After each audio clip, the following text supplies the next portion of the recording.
The church is a place where we come together to encourage one another as members of Christ's body. Together we fulfill an important purpose on the earth.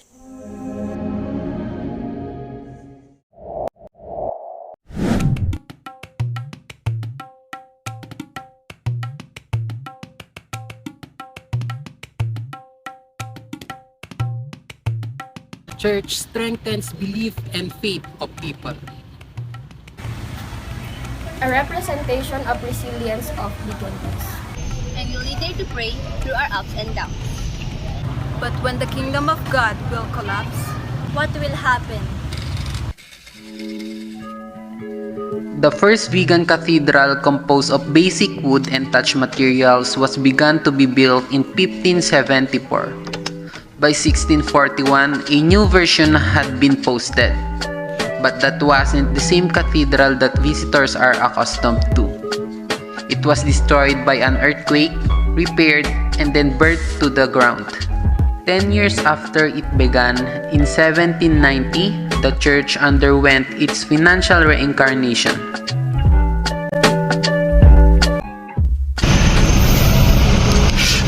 In Vigan City, Ilocos, Philippines, there's a Roman Catholic cathedral called Metropolitan Cathedral and Parish of the conversion of City Hall.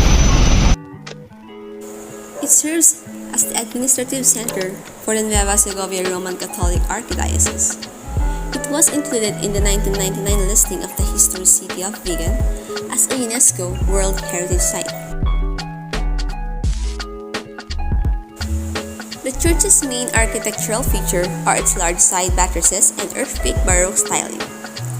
It has decorations with Neo-Gothic, Romanesque, and Chinese influences. On its interior, there are 12 smaller altars, 3 naves, a main altar with silver panels, and communion handrails made of brass. Unfortunately, we are not able to enter the cathedral since it is dangerous at the moment. The Vigan City Bell Tower, a separate 25 meters bell tower with a square base and an octagonal form, is situated south of the cathedral. It has a weather vane on top in the shape of a rooster, which represents Saint Peter. The cathedral is constructed of adobe rather than coral stones, in contrast to its predecessors in the Ilocos region. However, they do have something in common when it comes to the egg white and molasses mortar that was used to bind the components together. A few years ago, the materials used in its construction were clearly visible at the sidewalls and buttresses, but it was before a conservation organization advised having it plastered to stop future harm. Concrete was combined with conventional lime, which was acquired from the adjacent town of San Ildefonso.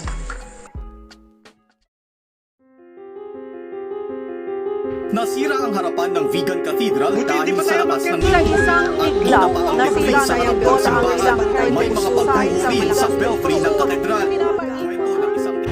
But on July 27, 2022, the cathedral suffered a lot of damages as a result of 7.0 magnitude earthquake that struck regions of Luzon.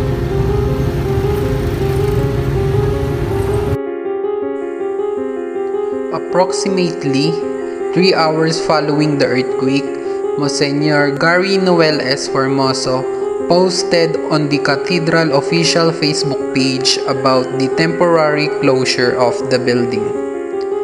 Noting that it would reopen once structural engineers had evaluated it for future use and determined it to be safe.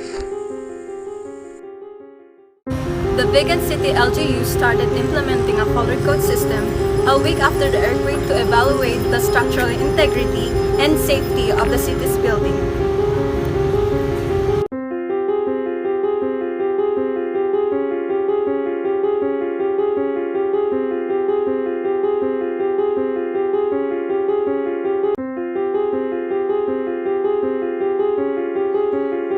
Due to the extensive damage, the cathedral and the nearby Vigan City Bell Tower were both given the highest level of code red. The affected structures were closed and cordoned off. All functions and activities within were temporarily ceased and the surroundings areas were made off limits to the general public. Here at the Plaza Burgos, were the temporary area for masses held every Sunday.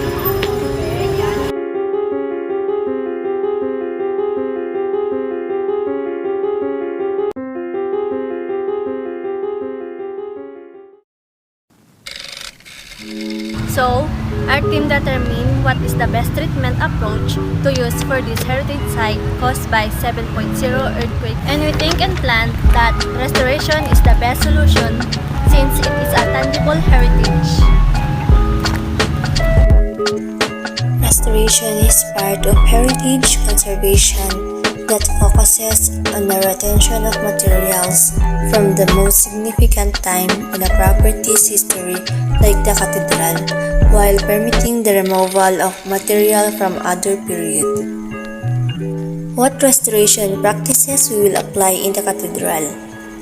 First, identifying the damages of cathedral and understanding the work, including removals that will need to be done in moving forward.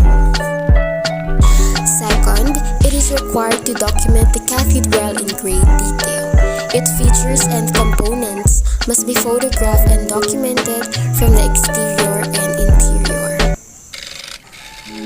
Third, to create a collection management policy that compresses all the documents into one before starting the restoration of the cathedral. Fourth, all of the materials from the selected restoration era will be kept for restoration. Additionally, during restoration, materials and other components that are not specific to that era will be eliminated. Fifth, restoring the damaged area of the cathedral and replicate the materials that were originally used. And lastly, any treatment carried out as part of the cathedral's restoration will adhere to the best practices for the material being treated. Why we choose restoration?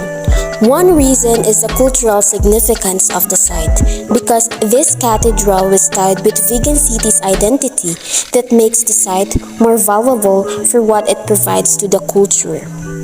Next, the value it obtains from its history, purpose, and construction method. Lastly, its spectacular architectural designs add to its distinctive individuality.